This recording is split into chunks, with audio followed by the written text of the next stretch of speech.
फरमाया युग़फ़रु लहुम फ़ी आखिरी लैलतिन कि रमज़ानुल मुबारक की जो आखिरी रात होती है इसमें अल्लाह जल्ल शानहू की तरफ से बख्शिश के ऐलानात होते हैं। सहाबा ने पूछा अहिया लैलतुल क़द्र, ए अल्लाह के नबी क्या ये लैलतुल क़द्र है कि जिसमें रब ताला मग़फ़िरत के ऐलान फरमाते हैं।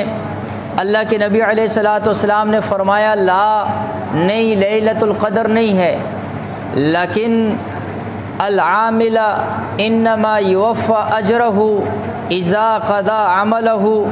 फरमाया तरतीब ये है जब मज़दूर अपनी मज़दूरी पूरी कर लेता है उसके बाद उसको उजरत दी जाती है।